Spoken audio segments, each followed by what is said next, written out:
have given transparency into the Uvalde school shooting investigation, but families and the community say they are still waiting for someone to be held accountable.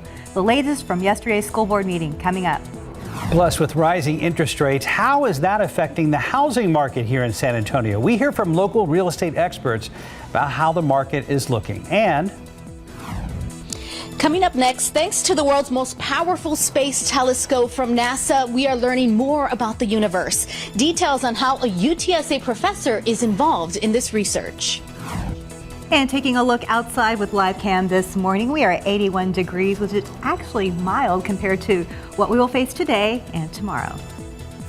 Live from KSAT 12. Good Morning San Antonio starts right now. Good morning to you. It is Tuesday, July 19th. Thanks for joining us. A very hot week to talk about a little later. Let's take a look at today's 9 at 9. Yesterday's school board meeting in Uvalde was heated as families and community members spoke for hours, demanding accountability. Many called for School District Police Chief Pete Arredondo to be fired, but the superintendent explained Arredondo cannot be fired until it is decided on by the school board. It was also decided that the start of school will be delayed until after Labor Day in order to have security and safety precautions in place. The committee investigating the January 6th attack on the U.S. Capitol will hear from former Deputy White House Press Secretary Sarah Matthews, along with Matthew Pottinger, a member of the National Security Council during the Trump administration. Both Matthews and Pottinger resigned just hours after the Capitol riot. The chairman of the committee also revealed that an interim report about their findings will be released in September before the midterm elections, with a final report and hearing by the end of the year. The House is set to vote to protect same-sex marriages today, while the Respect for Marriage Act is expected to pass the House. It is almost certain to stall in the Senate, where most Republicans would block it. Cases of monkeypox continue to spread in Bexar County. Metro Health confirmed 5 cases of the illness, but they say the risk level still remains low. The number of cases will be updated with the latest numbers Monday through Friday at 1 p.m. on Metro Health's website. An emotional start to the sentencing trial for the Parkland, Florida school shooter. A jury is deciding whether 23-year-old Nicholas Cruz should get life behind bars or the death penalty for killing 17 people at Marjorie Stoneman Douglas High School in 2018. According to Florida law, the jury's decision for the death penalty must be unanimous. The trial is expected to last through October.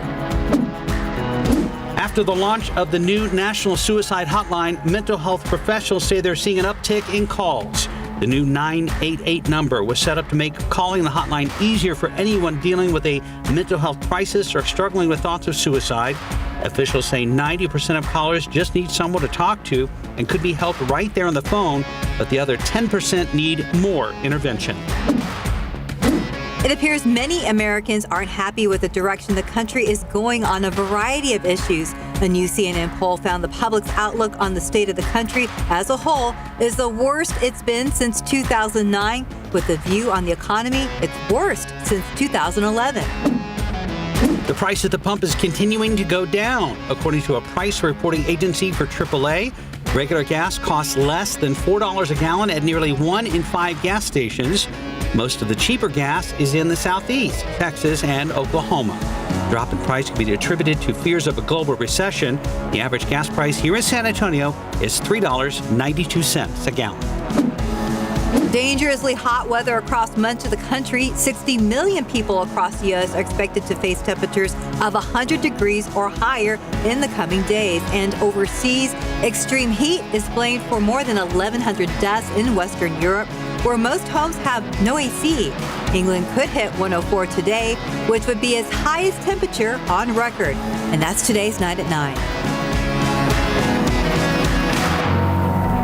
Outside with live cam just after 9 here, just after 3 in the afternoon in places like London, England, where Justin joins us now. It is well over 100 degrees in Great Britain. It sure is, and we're going to check in on those temperatures coming up here in just a little bit. We'll see where they stand right now. Likely those records, well, they're going down today across parts of UK and Europe, as we just mentioned. High temperatures yesterday, 101 here in San Antonio. We keep our streak of triple digits going. New Braunfels 102, Seguin 101. And we were seeing those big-time temperatures all across the area yesterday. We're going to do it again today. In fact, we may be a degree or two warmer this afternoon. It's just where we're headed. 77 right now, Bernie Stage feels like 78. 81 in Converse. Heat index is already up to 86. Heat index is already up to 91 in Gonzales at this hour. And here's what we're going to look at coming up here in just a bit. Even hotter today, as we said, all-time record highs in Europe. We'll check in on those temperatures. And the fires, we've got some fires going now south and west of Dallas. We're going to check in on that, too, and talk about burn bans. Where do we stand there? But for now, we got to talk about traffic because it does look like we have an issue out there. Stephen, what's the latest? Yeah, well, things are also heating up on the roads, Justin. We're seeing a lot more folks out there this early, around 9 a.m. actually. Keep on thinking it's a little bit earlier, but let's get a quick look around town and show you what the commute's going to shape up at. 281 at Sprucewood, 37 at Carolina. Now, those spots don't look like problem areas, but issues that we are spotting have been along 410. Big one right now is going to be near Cherry Ridge Road, where you can see on that map a lot of red is building in the eastbound lanes due to that crash that's being picked up there. Not sure exactly what caused that crash or how many vehicles are involved, but we always say, hope everybody's okay, but let's make sure we give those first responders plenty of room to clear it up. Quick detour here, a quick solution you can actually use if you are trying to get around it. Exit Evers Road as soon as you can and take a right on a Wurzbach. What you'll do is just continue a little bit further on until you hit I-10. If you want to hit 410, then just take a right at Vance Jackson. But keep in mind, you'll likely encounter a few stoplights along the way. But I always say it beats seeing those flashing lights on the highway. Now let's give you a wide look at the metro area. The main thing that we've also really been talking about are a lot of those active construction spots, as you can see it right there on your map. But we just updated the list of closures in our area, so grab those phones. You can open your camera app and scan this QR code right now that has the latest closures that are taking place in and around the Alamo City. Just remember to scroll to the bottom of the screen. Pretty helpful when it comes to those commutes, guys. Stephen, thank you. Good to see you.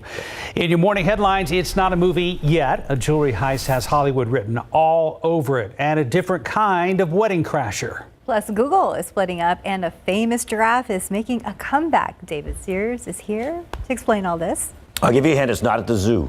We love the zoo. Not at the zoo. This famous giraffe is not making a comeback to the zoo. I think I know which one. All right. I'll have that for you in just a second. But first, let's start with this.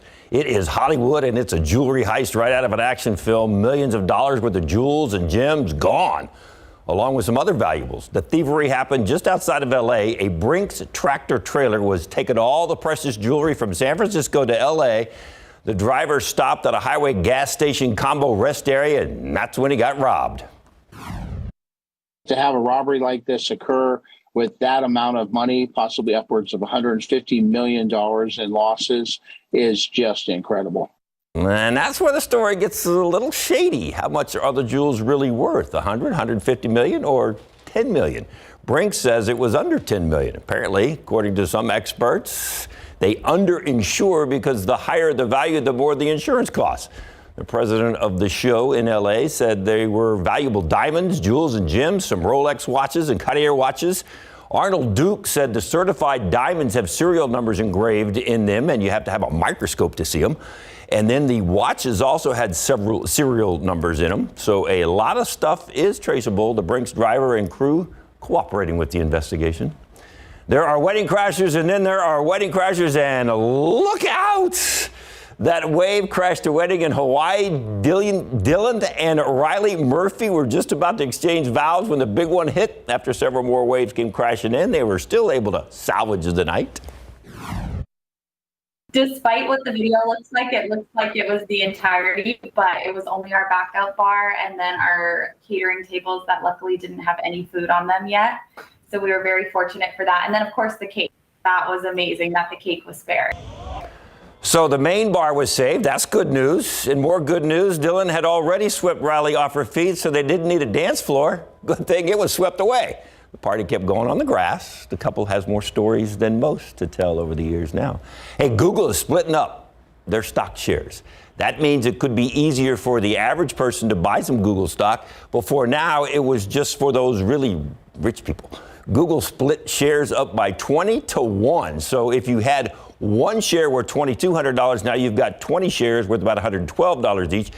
This is how it's more affordable for more people now. Easier to buy a few shares at $112 than it was one share at $2,200.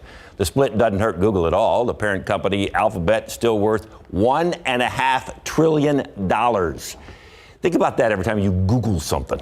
It is one of the most valuable companies in the world. Google setting a trend, though. Amazon has split some shares. Other well-known companies like Tesla and GameStop also have plans to split some things up. And finally, Jeffrey the giraffe is back. Everybody, I want to be a Toys R Us kid. Yep. Toys R Us is back just in time for the Christmas shopping season. Remember, they went bankrupt back in 2018, closed all their stores. This is going to be a little different this time around. They will not be coming back to those standalone stores. This time they have a partnership with every Macy's in the U.S. So it's going to be a store within a store, kind of like building blocks. Get it? Never mind. The store will be different sizes from 1,000 square feet up to 10,000 square feet. They might even be able to add a little bit more come holiday season. Jeffrey will be there to greet you starting later this month in some areas.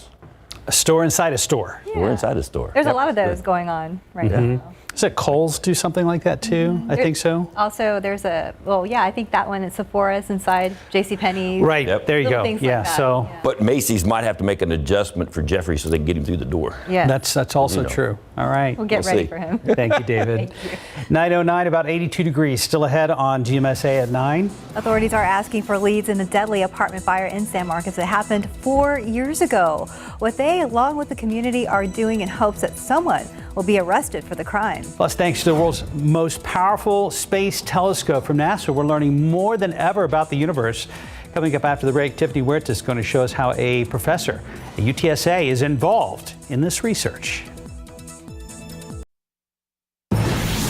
Welcome back. Exactly 9:13, NASA's James Webb Space Telescope captured hours of incredible images of the universe, from new stars to galaxies and planets. Now, a local professor is one of the select people given access to the telescope for research and hopes to better understand black holes, a place in space where gravity pulls so much that even light can't get out. Tiffany Huerta joins us live from UTSA with details on how the professor and students will be involved. Tiffany, good morning. How much access will be given for research?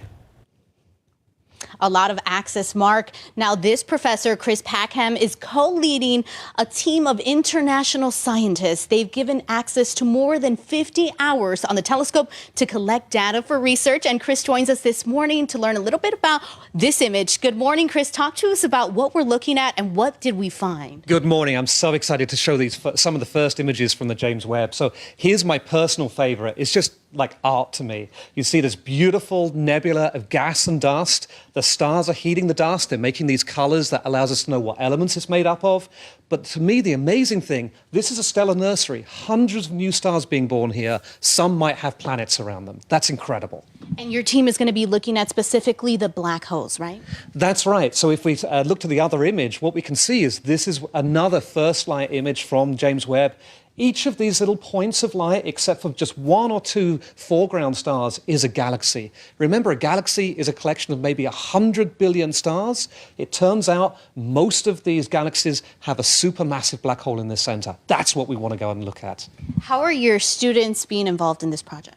So if we go to that next image, this object has a supermassive black hole right in the very center. What we'll have is the students looking at every piece of the data as it comes in. They're going to be helping me and this international team of scientists. And how has it been working with NASA? I'm pretty sure there's so many great stories and lots of research. Working with NASA is still a dream come true. It's still a thrill every day. It's just amazing looking at the data, thinking that we can make progress here in these supermassive black holes in collaboration with NASA. And you've already gotten some of the images, right? Some of the data is sitting on my hard disk here on my computer. It's so exciting. It's certainly I couldn't sleep the night before we were getting data. I just could not sleep. We've been waiting for this 25 years. Incredible. And the community can also get involved maybe in the future, right?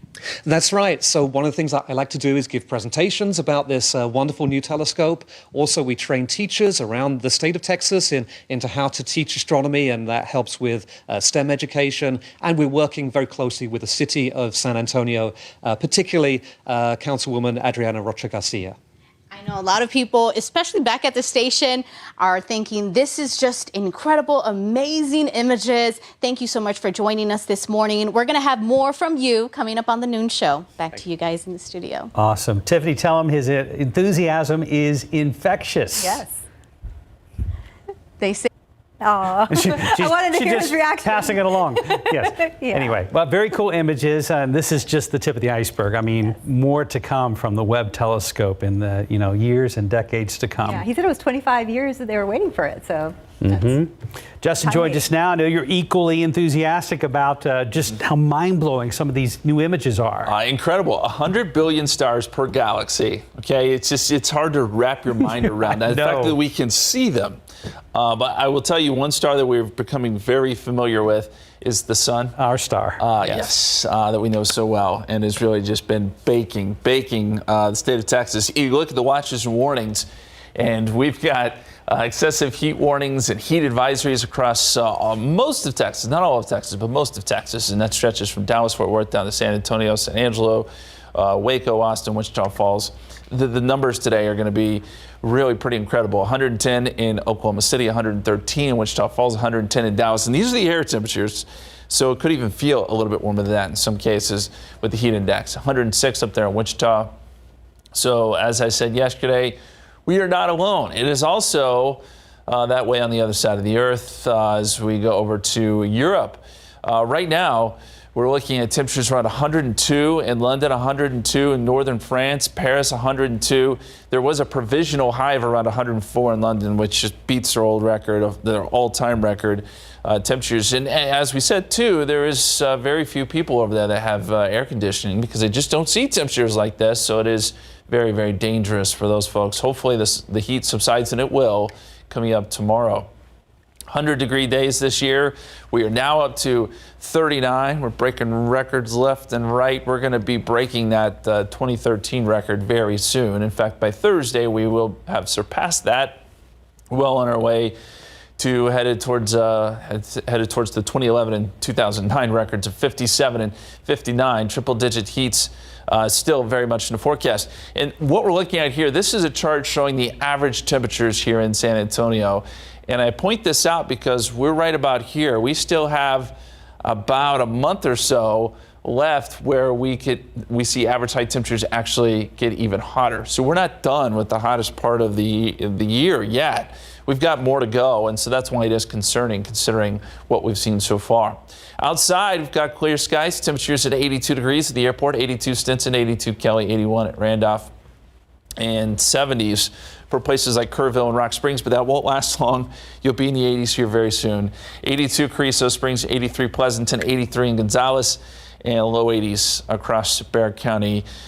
Pretty consistent numbers there. The heat index forecast, well, we could see the heat index get as high as 106, maybe 107 this afternoon, depending on the dew points. They are still a little bit elevated, so keep that in mind. With temperatures getting just a little bit warmer than yesterday, we really start to drift into that danger territory. You got to be careful out there. High temperatures, 104 New Braunfels, 104 Seguin, 104 Forestville, 105 in Pleasanton. And the big picture here, these heat advisories stretch from San Antonio to Memphis, and this ridge of high pressure shows very few signs of giving up here. It strengthens somewhat. It does try to move off to the west a little bit Thursday into Friday, which may bring our temperatures down a hair, but not enough to where you'll really notice it. It builds right back in by the weekend. And even going into next week does try to move east, so maybe that would open the door for a little bit of more deeper moisture next week. We'll see. There's nothing that jumps off the page, though, that gets us excited about any rain chances. 104 Wednesday, 103 Thursday, 101 Friday, 102 Saturday, Sunday, Monday. Same story over and over and over again, guys. Well, at least the mornings are nice. I see 79 there. We'll enjoy that. I mean, nice, maybe. I don't know if I would go with nice. Tolerable, I guess. Tolerable. There you go. Thank you, Justin. Yeah. 920, about 83 degrees. And coming up next, Max Massey is going to join us to discuss how the San Antonio housing market is being affected by the rising interest rates. Welcome back. 923. The real estate market around the country and across San Antonio has seen a boom over the last few years. And to put it in perspective, according to Realtor.com, in February of 2020, before the height of the pandemic, the median listing home price in San Antonio was $229,000. But as of last month, it was $310,000. Max Massey joins us live. Max, with rising interest rates, are we starting to see the market cool down a bit? Yes, like most people, I guess. If you go on Zillow, you look on Redfin, like so some of these websites where you can see listing prices, they've all really gone down. And, over the course of the pandemic, last few years, some of these listing prices have been egregious, but we are starting to chart a new course. I spoke with the CEO of Keller Williams Heritage, and we talked about the last few years and the next few years to come. So Jack Hawthorne, he tells me the market that we've had over the last 3 years, it is starting to adjust, and it's starting to adjust in the buyer's favor. Buyers have much more power in negotiations because he told me instead of seeing 27 offers on every listing, they're seeing like 3 or 4. Instead of seeing $50,000 to $60,000 over asking price, you may just see about $5,000 over asking price. It's okay for sellers to actually offer concessions or closing cost assistance or even pay for title. So the beautiful thing about San Antonio, we go super hyper local into our specific market. And he told me that we are an insulated market. We're really protected from some of those national, even international chaotic financial situations. When you look back historically, San Antonio doesn't go backwards in home values. It simply grows slower during a recession. So if you look at the Great Recession, instead of growing at 6 or 7% a year, we just grew at 3.8% a year. And then we busted out of that and we stuck at 5 to 6% appreciation for the next several years. So reflecting on the last couple of years, though, Jack said one of the biggest changes we've seen is that hype factor. We've seen so many people moving to Texas, moving to San Antonio. And when you look at offers, there'd be an automatic 10, 15, even 20% upcharge on any house you buy here because of the scarcity. Now, I also spoke to a local realtor, Tylen Figueroa, and he started his career during the pandemic. He told me some crazy stories. One specific in Austin I wanted to tell to you guys. He said that a family from California moving to Austin not only offered to pay cash for the home they wanted to buy, but also offered to pay for the next home that those sellers wanted to buy just so they could win the offer. So guys, this market clearly cooling off from that time. We're going to dive more into the trends, into the San Antonio real estate market coming up on the news at noon and KSAT.com. But the biggest takeaway is, we've all seen and heard some of these crazy stories about people offering these egregious prices. Those are starting to come down. We're starting to come back to reality. And it's good if you're now looking to buy a home. This is probably the best time that we've seen in the last 3 years. So again, we're going to dive so much more into the trends, into the interest rates, what it means for you, what it means for the future of the San Antonio real estate market coming up at noon. Guys? Max, I know generally it's cooling off, but I was going to a little footnote here. A house in my neighborhood listed earlier this year for $275,000. They just sold for $400,000. Wow. Yeah. Good for them. Yeah, good for them. That's true. Take the money and run. Max, thank you very much. 927, 83 degrees. There's a lot more ahead on GMSA at 9. Including the efforts being made to make an arrest in a deadly apartment fire that happened in San Marcos 4 years ago. Also, when we come back, we'll get some of the we'll hear some of that heated discussion from yesterday's Uvalde school board meeting, plus what security measures the district is currently working on for the upcoming school year. Welcome back. 9:30. Families and community members spoke for hours yesterday at Uvalde school board meeting demanding accountability. A lot of the calls for action were against the school district police chief, Pete Arredondo, who is currently on paid administrative leave. KSAT's Lee Waldman was in Uvalde last night for the meeting and briefly shares some of the outrage stemming around Arredondo's employment. In hindsight, this meeting should have happened earlier. I apologize that it did not. Trying to find the right time, the right balance out of respect, I did not do well. An apology from Uvalde Superintendent Dr. Hal Harrell falling on deaf ears. If he's not fired by noon tomorrow, then I want your resignation and every single one of you board members, because y'all do not give a damn about our children or us. Families stating their kids will not continue their education here until actions are taken. Most of those kids were my friends, and that's not good. And I don't want to go to your guys' school if they don't have protection. Dr. Harrell explained he cannot be fired until it is decided on by the school board. Y'all hire him, y'all can fire him. Lee Waldman, KSAT 12 News. Also discussed yesterday, the start of school was decided. First day of school would be delayed until after Labor Day in order to have security and safety precautions in place. Some of those features include elementary and middle schools having 8-foot tall fences around the perimeter. They're also working on a plan for the high school campus. We'll keep you posted. And a lot of parents are having to deal with how to talk to their kids about what's going on in the world, especially with the mass shooting in Uvalde. So the city of San Antonio is hosting a series of free seminars this week beginning today with the hopes of helping parents communicate with their children. RJ Marcus explains what to expect. Weeks after the Uvalde shooting, many parents or guardians may be struggling to talk to their kids about what happened. No child is born with an instruction manual. There's no book you get at the hospital that says this is what you do in all these different situations. San Antonio city officials want to help parents bridge the communication gap with their kids after a tragic event. Parents are always looking for more information about how to build resilience. Even before, the shooting in Uvalde, there were kiddos losing their loved ones to COVID. Metro Health is offering a free 2-hour seminar this week called After the Tragedy. It's part of the city's P positive parenting program. To, navigate those hard conversations, resolve their kiddos' distress, and also be able to identify what grieving can look like in children. Bria Moore with P says trained counselors will run the seminars and answer parents' questions. It helps with social skill development, emotional skill development, but also it creates, if a parent is able to create a positive learning environment, then their child is better able to develop other skills. With many kids returning to school soon, Moore says now is a good time to have these tough conversations. So that parents can feel confident and they can feel safe being able to have these conversations with their children as kiddos are back in school, just to keep that open line of communications. RJ Marcus, KSAT 12 News. And the first seminar is tonight from 6 to 8 p.m. and it is in English. Tomorrow's seminar is in Spanish. You can register on the city's website. Just look for the P page. The seminar is free and open to all families, especially parents, guardians, and caregivers of children up to 12 years old. In other news, it's been 4 years this week since the deadly apartment fire up in San Marcos, and still no arrests have been made. Victims' families hope new reward money being offered will bring in some new leads. Our Patty Santos talked to a filmmaker about his efforts to honor everyone affected by this tragedy.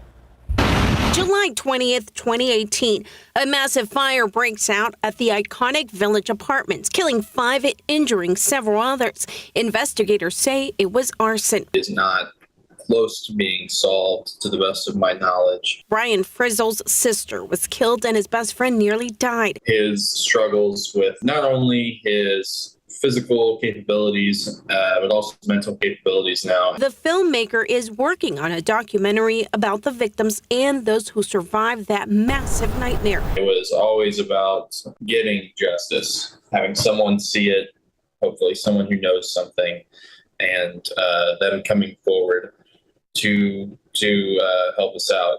And over time, it became a little bit about giving other people space to talk about their feelings and have it be out there. The city of San Marcos, the ATF, and private donors are offering a $110,000 reward for tips that could lead to an arrest. Hopefully, they'll lead to getting some resolution in this case. And just this month, Hays County Crime Stoppers announced a new $1,000 reward. And we've started receiving some tips, and they've been forwarded off to investigators. The documentary called The Weight of Ashes has taken an emotional toll on Frizzle.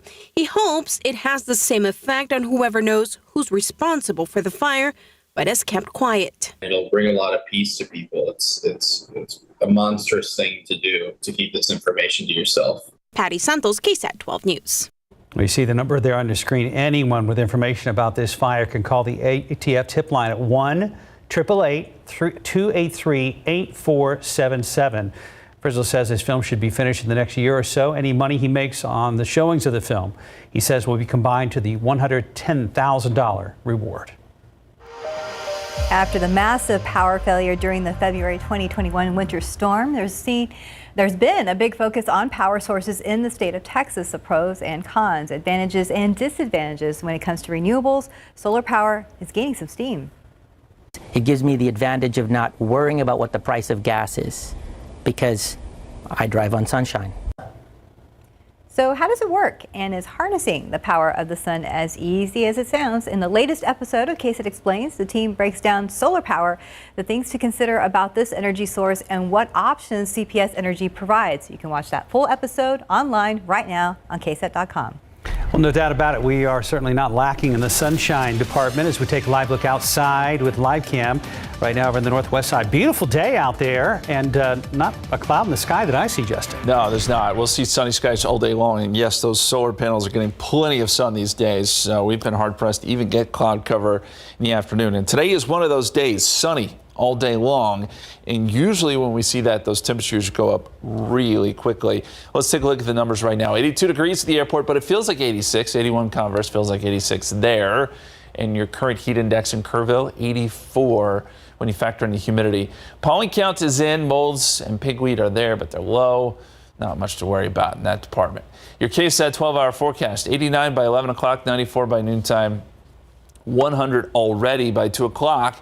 And then we go all the way up to 103 between 4 and 5 o'clock. That's your peak heating. And I did take a look at the ERCOT supply and demand today. Looks like we're okay across the state, despite these pretty incredible temperatures. 103 here, but it's going to be around 110 up across Dallas-Fort Worth. That's also where they're dealing with some grass fires. We're going to take a look at those coming up here in just a few minutes, guys. Throughout the last few weeks, Eagle Pass has become the epicenter of illicit crossings and apprehensions at the border. According to the Del Rio Border Patrol Office, groups of 300 to 500 have become the norm. Once migrants cross into U.S. territory, many surrender to authorities and are processed by Border Patrol agents. KSAT's Alicia Beretta has been covering this story. During her latest visit to Eagle Pass, she came face to face with a guide, which brings light to the next question. What happens to the smuggler when they are caught in the act? The answer may shock you. Their understanding of this natural barrier is as wide and vast as the Rio Grande. In this area right here, the people on the Mike side or Mexico call it El Tenedor del Diablo, the devil's fork, because a lot of people drown. They're part of the boat patrol for Border Patrol's Eagle Pass office and are in charge of keeping a close eye on the traffic patterns of illegal crossings. Those people that are right here on this side, they're gonna cross. They're just waiting for us to leave. Orlando Fuentes is the boat patrol supervisor, and across from his boat is a Mexican rescue team helping deter the group. All they can do is shoo them away. Yes. But they can come back and try again. Yes, but right now they're telling them that the military's on their way. That's why they're running. Yet others, like this group of 5, wade the waters. That's the guide, right? Yeah. What we just witnessed is a group crossover, but the focus now shifts to this man here, the guide. The young man takes his glasses off to make eye contact with the agents and remains calm as he trudges back to Mexico, where that same Mexican rescue boat approaches. What happens to them? According to CBP, the guide or smuggler could not be detained on the U.S. side in order to not risk the safety of the agents, allowing him to eventually disappear into the brush in Mexico until the next trip. That's Mexico. This is like the imaginary land. Alicia Barrera, KSAT 12 News. Alicia reports the rescue boat on the Mexican side has no authority to detain a person, including a smuggler. That JD rests on Mexican military or local Piedras Negras police. However, no patrols were seen nearby. Well, time right now, back here at home, 9:40, 84 degrees. You're watching GMSA at 9. Still to come, Marilyn Morris breaks down what to know when buying sunscreen to make sure you're getting the protection you need. Welcome back, just about 9:44. Go ahead and check back with Justin about the weather we've been having. And you have more news to tell us about smoke fire? Yeah, well, not that we need to worry about more this summer than we're already dealing with, but yes, some smoke, some fires yesterday up across parts of North Texas. Yeah. In fact, unfortunately, some homes burned down around Possum Kingdom Lake, and you get a little bit closer to the Glen Rose area, southwest of Fort Worth. That's where they've got a big fire going right now, and it's still going, not contained at this point. And it's putting down some smoke, but everything is just so incredibly dry, and that really is part of the problem here. And we'll zoom a little bit closer, and you can see where that big fire is southwest of Fort Worth, south of I-20 here, west of I-35. And yes, it is putting out some smoke here. We probably won't see any of that here, but there are a few more hot spots going on, and they're cautioning everybody here with it. Just as dry as things are, you got to be so careful. And we have burn bans basically for the entire viewing area. What concerns me is maybe not right now, because we don't have the gusty winds and humidity is up high enough to where fire is not a huge issue. It's still an issue, but not a huge issue. But once we get into the fall, if we start getting some of those dry fronts coming through here, and we still haven't gotten rain, and we get gusty winds, that's when you have to really be concerned, and that's something we'll be monitoring very, very closely. But these outdoor burn bans are in place for a reason, because everything is just incredibly dry at this point. We go outside for you. 82 degrees, dew point is at 71, southerly winds at about 8 miles per hour, feels like 86. So it's uncomfortable even at this hour, but it just continues to get worse. And eastern cloud cover, I think, pretty much stays away from us. We're noticing a few clouds to our south, and you've got some cumulus clouds developing off to the east around Houston. But generally speaking, it's going to be a sunny day, and temperatures will take some big jumps as a result. 81 degrees, Bernie Stage, 81 Rio Medina, 82 right now, New Braunfels, 81 at Seguin, 82 down there at Stinson. And dew points are still in the 70s. And the longer these numbers hang in the 70s, the higher that heat index goes, especially as we get towards the lunch hour. So the dew point trend today, we will see these dew points drop, but it takes a little bit of time. And still, with dew points in the 60s, you're going to get a heat index. So with our high temperatures around 103 this afternoon, it's going to feel like 105, 106 in some cases. So far this month, oh, what a month it's been. Well, what a 3-month stretch it has been. Our average temperature, I should say, is 90. The average high temperature is somewhere right above 100, but we're about 5.7 degrees above average for the month. Of course, our hottest day was back on the 11th, where we hit 107, and we've got more triple digits. Basically forecast through, into next week. And then it's possible we end the month with all triple digits except for one day. And that was last Friday, where we only got up to 97. Just incredible numbers here, and not in a good way. Rainfall this year for the airport, 5.12 inches now officially. We're about 12 inches, almost 13 inches below average.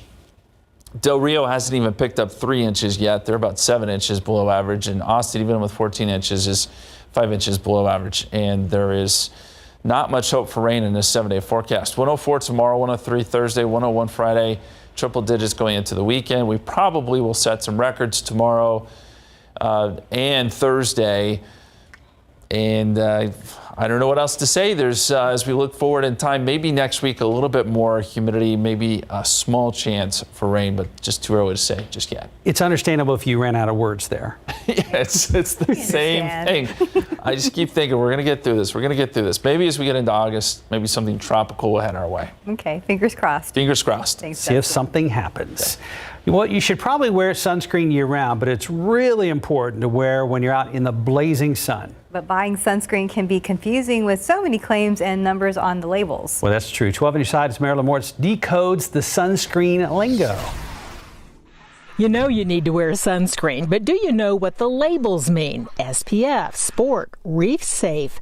When choosing sunscreen, these two words matter. Broad spectrum. Broad spectrum means that a sunscreen will protect against both UVA rays, which are responsible for skin cancer and skin aging, and UVB rays, which are responsible for sunburn and contribute to skin cancer. Next, SPF, sun protection factor. It's a measure of how well a sunscreen protects against sunburn. But what about the numbers? An SPF 100 does not provide twice as much protection as SPF 50.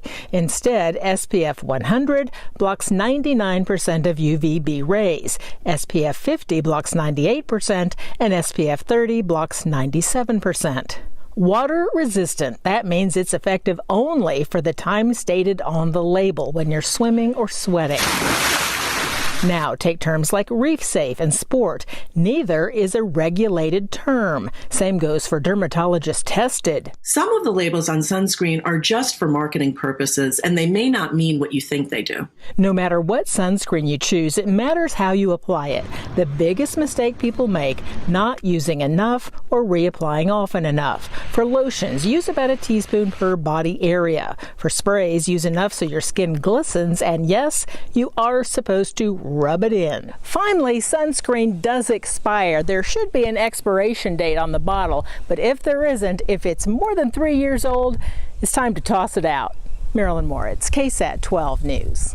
Oh, thank you, Marilyn. Right now, 9:49, 84 degrees. When we come back, a look at Netflix's new action-packed film, The Gray Man, starring Ryan Gosling and Chris Evans. Ryan Gosling and Chris Evans pushed themselves to the limit to violently face off in Netflix's high-octane adaptation of The Gray Man. CNN's Rick Damigella gives us a preview of the movie that is being released on Friday. What do you know about the Sierra program? Reckless mystery man you guys send in when you can't officially send anyone else. The Gray Man. Ryan Gosling plays a skilled CIA operative who goes rogue when he uncovers dark agency secrets in The Gray Man. The actor says the physically demanding role took a toll on his body. Oh yeah, it was a daily kind of knockdown, drag out situation. You know, it was a lot of cuts and bruises, but no emotional scars that have surfaced yet. And, just a great challenge. That's what made it fun also. It's just that it was really such an insane challenge for me. You must be Lloyd. What gave it away? The trash stash. It leans Lloyd. Chris Evans co-stars as the film's villainous foil and explains how he and Gosling developed their on-screen tension. We're not supposed to have a rapport. We're supposed to be adversaries, and the more I kind of detest him, the better. So the less I knew about him, the better. I'm not saying we actively tried to avoid one another, but certainly the role was more benefited by us having a certain level of distance. You hurt? I mean, my ego's a little bruised. Despite having a James Bond film under her belt, Ana de Armas was astounded by the amount of training required to get all the stunts down. When I dived into this one, it was another level of commitment, discipline, training, preparation, and getting familiar with the weapons. And the choreographies were really complex, and rehearsals. We did this for months before even start shooting anything. In Hollywood, I'm Rick Damigella. All right, be on the lookout for that. Zoom is getting some competition from Snapchat. Until now, Snapchat has only been available on mobile devices, but yesterday, the social media platform launched a web-based version of its popular messaging app. The company says it wanted users to have the freedom to switch between their phones and computers while continuing their conversations on the platform. But this also puts Snapchat in a position to go after some of Zoom's video conferencing market share. Okay, 103 today, 104 tomorrow, 103 Thursday. A lot of triple digits. We're going to be breaking that record of triple digit days, how many we've seen so far this year, coming up on Thursday likely. More records to fall. Yes, they are. Justin, thank you. You got it. Well, you guys stay cool out there. It's going to be another hot one. Have a great day. See you back here tomorrow morning at 9.